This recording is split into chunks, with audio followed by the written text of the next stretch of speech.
Hi, and welcome to Ruby's Ask Me Anything office hours. My name is Dan Merrick, Director of Plant Based Culinary and Development. And during this time, each week we try to offer up a slot of time so our instructors can answer any questions you have about culinary related issues or things that you run into in the classes, or just general questions you have about cooking.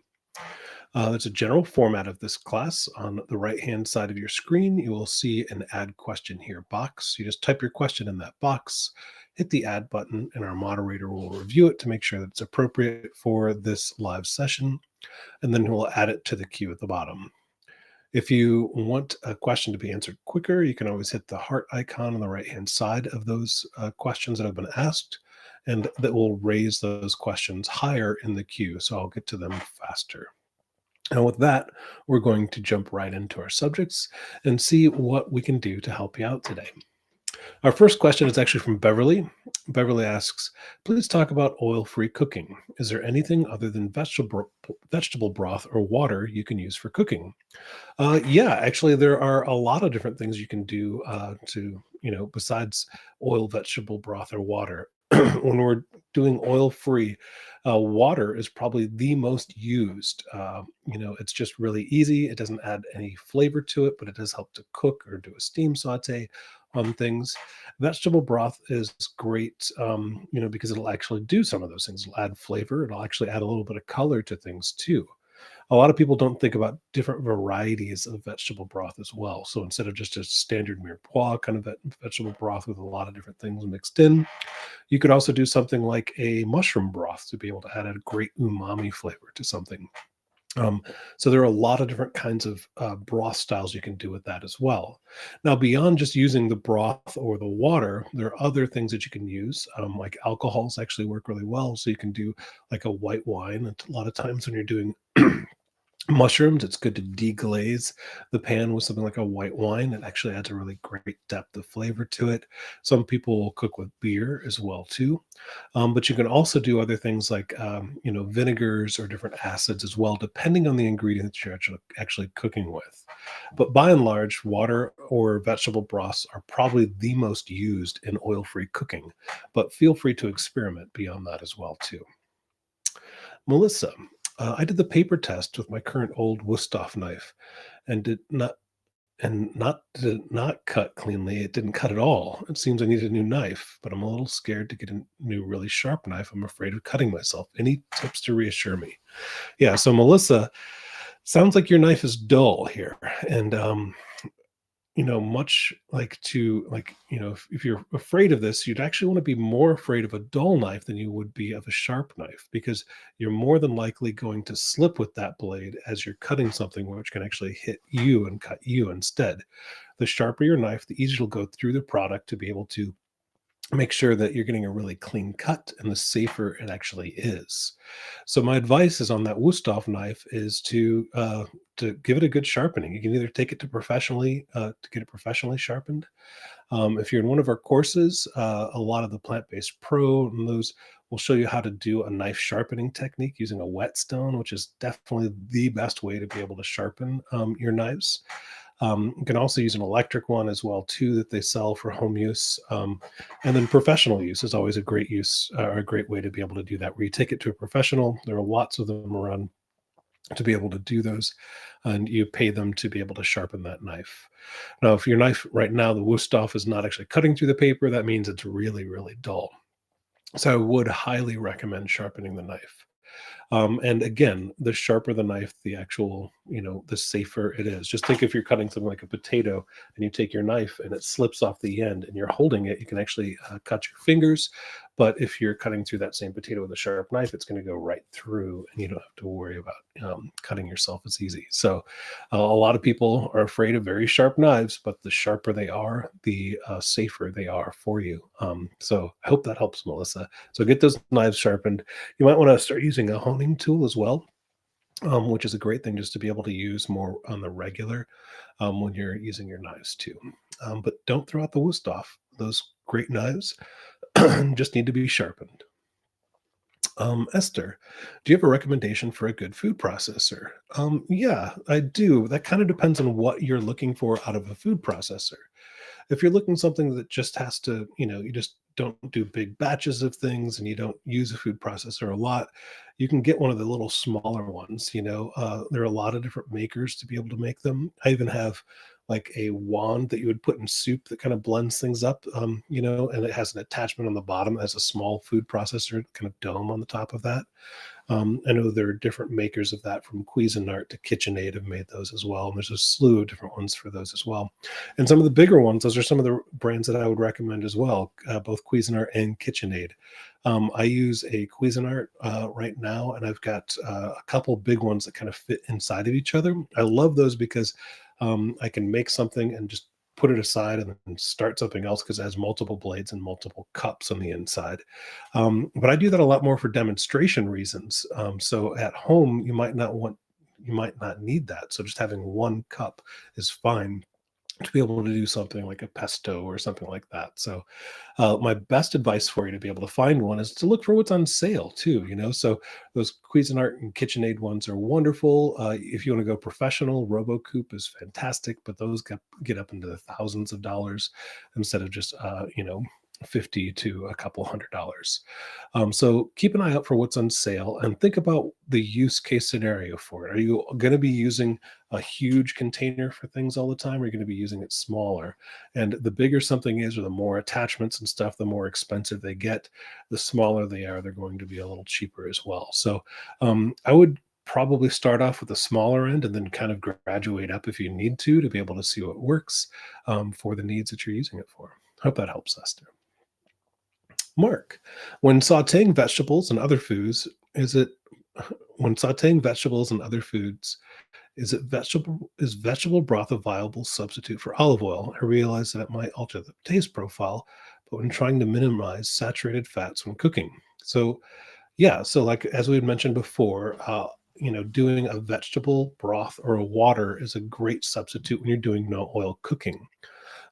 It does act a little bit differently. It's not a non-stick, right? So oil, what it helps to do is create a non-stick surface on the pan that you're actually cooking in.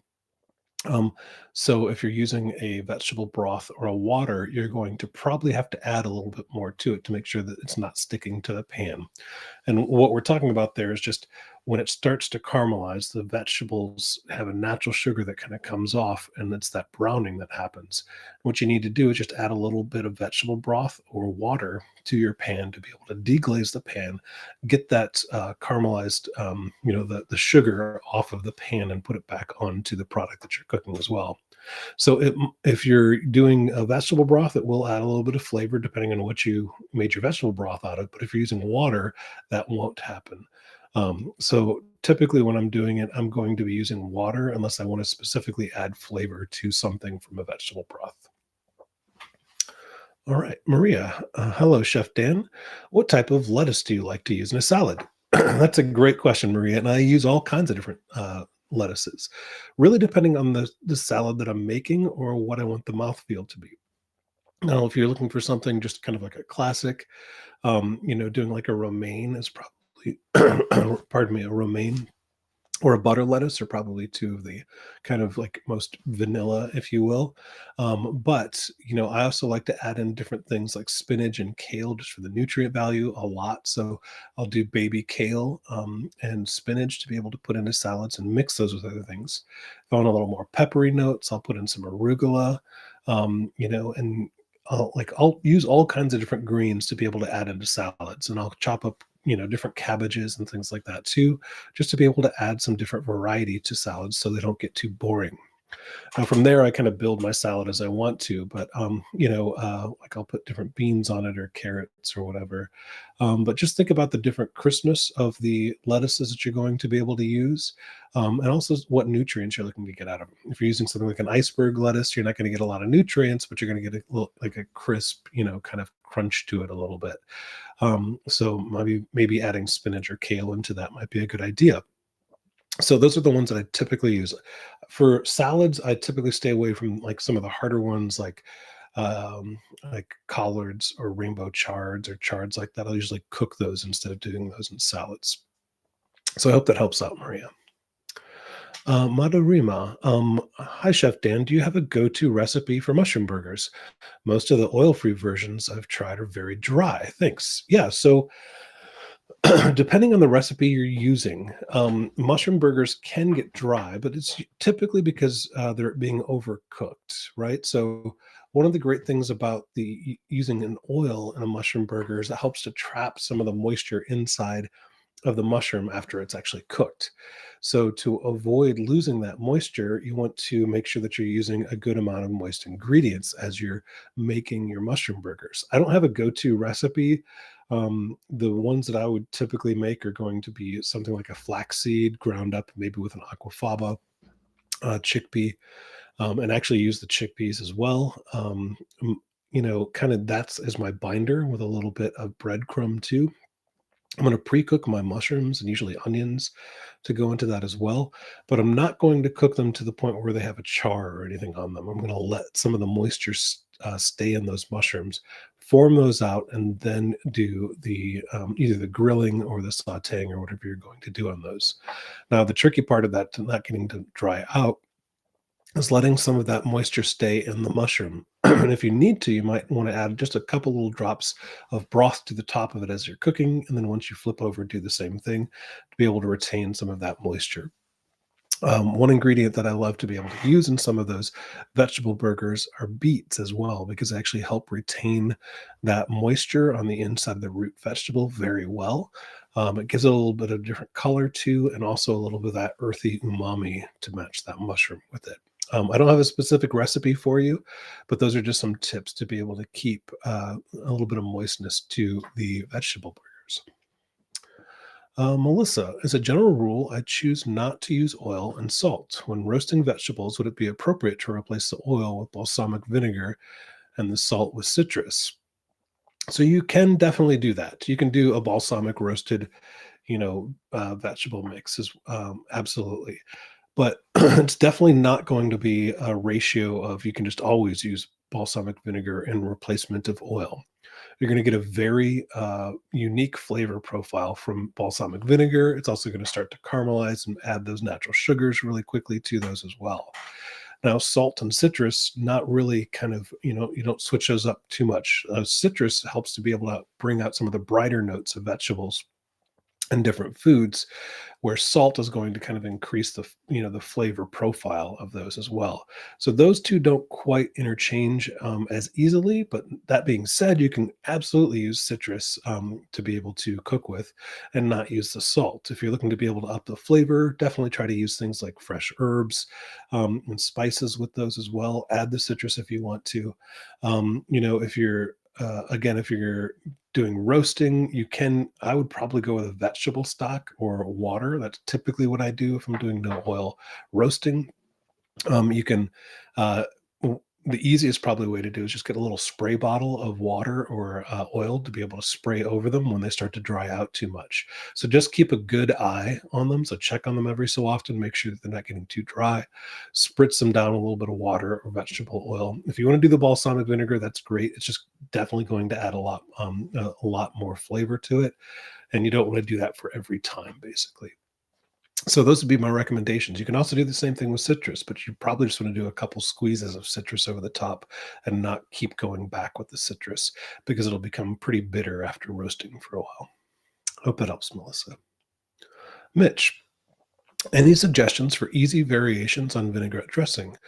How about any other favorite easy to make salad dressings? Thanks, Chef Dan. So just a standard vinaigrette dressing is typically going to be a good amount of oil and a vinegar, typically a balsamic, and then a lot of different herbs, basically. You can mix those up, do a salt and pepper, then maybe either do a thyme, or you could do, typically dried.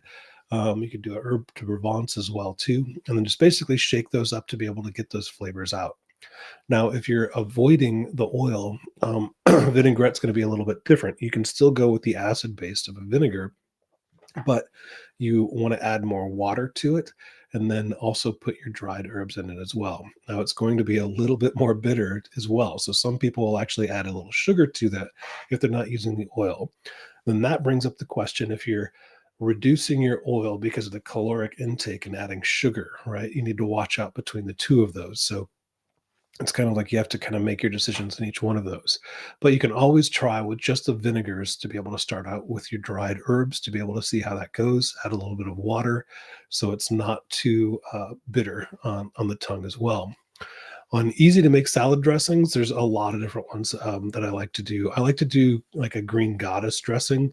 I like to do Caesar dressings. Both of those are, I usually do either a tofu based, a silken tofu, where I'll take silken tofu and add like a couple different like dulse or seaweeds and different like dill to be able to make like a Caesar kind of a thing. Or you could do a vegan ranch out of something like that. But if you're going to do like a green goddess, I'll usually use an avocado and then different herbs as well too. Dill is typically on my list for that. I might put in some parsley, cilantro if I'm doing something on like a Mexican meal or something like that. A little bit of vinegar into that as well too. Blend all that up until it becomes nice and creamy. You can add salt, pepper if you want to as well, but just I'm always using fresh herbs or greens in my green goddess dressings as well too. So experiment with it a little bit. I'm not giving you an exact recipe, but you can take a little bit of this, try it out, and then try it for the next time. The great thing about doing a green goddess with avocado is you can just do it with the one avocado. You don't have a ton of it, right? So you can make a small amount. You do want to add a little bit of acid, either lemon juice, lime juice, or vinegar to be able to make sure that it doesn't turn brown on you. But the great thing about doing just the avocados, you have a small amount to be able to experiment a little bit more with it because you'll have enough just for the night or the next day to be able to use. It also works great as a dip too. All right, Melissa, when you're cooking, do you personally rinse and clean off your cutting board periodically between chopping various ingredients?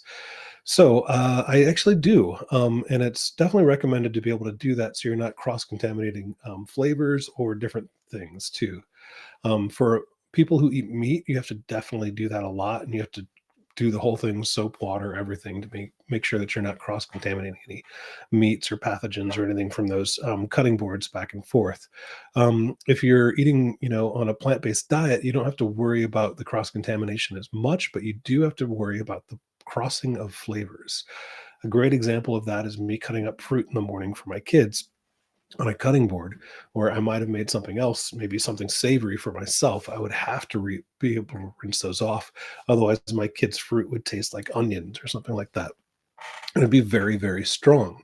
That's the same thing if you're doing, say, ingredients for different dishes. So, say you're making something like a Mediterranean couscous, right? So, it could be full of garlic and maybe roasted red peppers and maybe thyme or basil or something like that. And then you're also making something that's very light on the other end. You're doing a pasta that might have garlic in it, but none of those other ingredients. If you did it on the same cutting board, you're going to pick up some of those ingredients and the pasta ingredients that you have as well, just from cutting them on the same cutting board.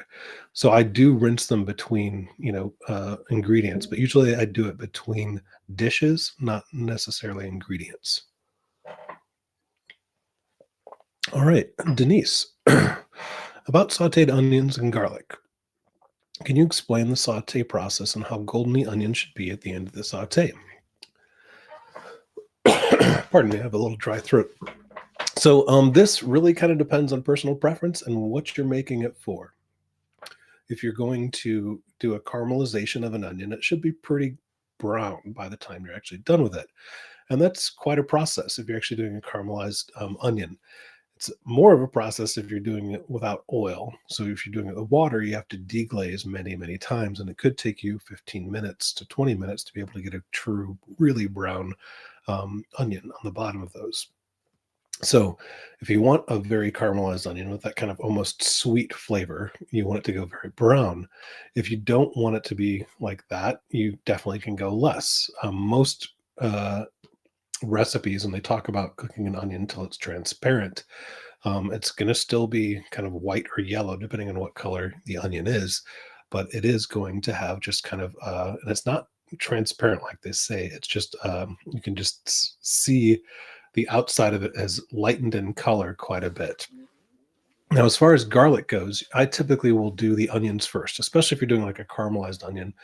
Do the onions first and add the garlic at the end, because garlic quick it cooks much quicker than onions do. So I will put the onions in at the very end of that. So I'm still getting the big flavor of the garlic, but still cooking it, but it's not turning black, because garlic can actually burn fairly quickly and it will turn very bitter if you cook it too long. Mitch, I would like to incorporate more mushrooms into my diet. Can you suggest some of your favorite ways to use and types of mushrooms used? I use mushrooms for all kinds of things, Mitch. They're definitely part of a daily diet that I incorporate all the time. Depending on where you live in the world, kind of depends a little bit on what you might want to go for. Like I'm in Madison, Wisconsin right now, and in December, there's not a whole lot that people are foraging here, right? So I'm heavily relying on what I'm getting from like larger grocery stores. And typically, those mushrooms I'm going to be getting, pardon me, are going to be shiitake mushrooms, some sort of button mushroom, either a white or a mini portobello mushroom, and then sometimes portobellos, depending on what I'm making. But pretty much every week in my fridge, I at least have shiitake mushrooms and a button mushroom. If I get to the farmer's market, I might pick up some lion's mane mushroom, or another kind of shiitake as well too. But there are a lot of those. Now, if it's during the summer here and it's foraging season, oyster mushrooms are something that you can forage very easily here. So I'm using a lot of those. In fact, I have jars full of them, dried and frozen as well, to be able to incorporate into different things throughout the year too, which is great. I'm still kind of adapting. I just moved here about 2 years ago, so still adapting to using different ingredients from the harvest season in the winter, and so I'm basically kind of utilizing those in that way. Now, different ways to use them. I use them in a myriad of different ways. We'll add them to, like, I just made a chili the other day because it's cold here, so I put them in that. I put them in tofu scrambles in the morning to be able to add a little bit of umami to them. I did a miso soup the other day, added them to it, to the shiitakes as well. I might even just saute them with some onions and maybe some peppers to be able to put over, some tofu. Like there's a red miso um, mushroom that I like to be able to cook. It's just a couple ingredients with just a little bit of tamari into it and those other ingredients, and you put it over kind of a tofu that's kind of a little bit of breaded, and put that over the top, and it's wonderful. um, but mushrooms of all types I use in all kinds of different ways, from making sandwiches with them to be able to saute them up, to be able to put them in soups. I use them in stocks. Pretty much every time I make a stock, I'll use dried shiitakes as well. And then in pastas, I use them constantly too. So I hope that gives you a couple little ideas to be able to make that work. Tony, is there such a thing as too much juicing? How often should one juice? So that's a personal preference and how you want to be able to do that. But yeah, juicing, you can, in my opinion, you can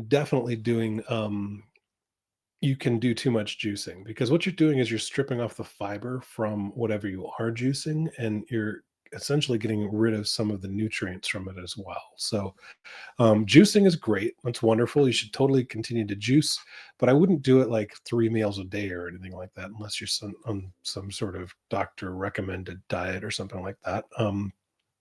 But as far as too much juicing, I mean, I think on average, I don't know. I'm different on juicing. I know some people that do juices every single day and they'll do one in the morning or something like that. But I think if like probably a one juice kind of thing is probably a standard, but it's really up to you, Tony, and your own preference. Harvey, can you tell everything about using allulose instead of sugar in cooking and baking, health benefits and disadvantages? I can't actually. I'm not really familiar with that. But we can do some research and get back to you on that, Harvey. Tony, what's the best pot and pan brand to use to avoid toxins? I'm not going to go into brands here because there's a lot of different brands out there, but typically you want to go with a stainless steel pan, or a cast iron pan probably be the two that I would recommend the highest to avoid toxins, specifically because nonstick pans typically have a coating on the bottom that is toxic. And if you scrape it with a metal thing, it'll come off and get into your food, and then you're eating toxins, which is not good. So the stainless steel and the cast iron are probably the two best bets. They're kind of the tried and trues. Aluminum pans, I usually avoid those completely because you're also leaching toxins into your food as well too. So try to find stainless steel pans, or just go with the old, the skillet. Is great for cast irons, and I use those all the time as well too. Mitch, you mentioned freezing mushrooms. I haven't tried that yet. Can you please elaborate? Yeah, that's actually a pretty simple process. So after we've gone foraging or been gifted mushrooms from foraging, we'll typically put them, wash them out very, very well, and then put them onto a towel to be able to get them dry. And want to get them super duper dry, and then put them into a mason jar and put them in the freezer. And I'll basically just freeze them just like that. And when I take them out, I can just use them as I need them to be able to get them, um, can just add them to other dishes like I would normally use them. I'll let them thaw, but not all the way to, all the way thawed out, and just kind of use them and chop them up, and they work great like that. I also dry them. Mostly I'm doing this with oyster mushrooms, but you can do them with all kinds of different mushrooms as well too. So yeah, freezing them, a wonderful way to be able to keep them over the winter. Just because I have a neighbor who loves to go foraging almost every day, so knowing that I'm a chef, he comes to me with just grocery bags full of mushrooms all the time. And even if I eat mushrooms every single dish, I can't eat them all. So I want to be able to save them for the winter time as well. Yvonne, how do you do the paper test to test a knife's sharpness? I don't have a knife on me here, but you basically just take a paper like this, and you should be able to take your knife, and it should cut cleanly right through the paper if you take it on the edge of it and just kind of go right through it. So if this is a sheet of paper, I should be able to take my knife and hit the top and drag it all the way through the bottom kind of quickly as you go through, and it should cut very cleanly through that. If it snags or gets kind of like jagged like that, it means the knife is not as sharp as it could be. So that's the paper test for knives. It's not always the go-to, but it is a way to be able to tell how sharp your knife is. And a lot of knife makers will use that to show how sharp the blade is as well. And a lot of people know, like, if their knives need to be sharpened, to be able to use that test as well. I hope that helps you, though. All right. It looks like we've gotten through your questions for the day. And thank you for joining us today for Ruby's Ask Me Anything and Office Hours. You guys have a great day and happy cooking.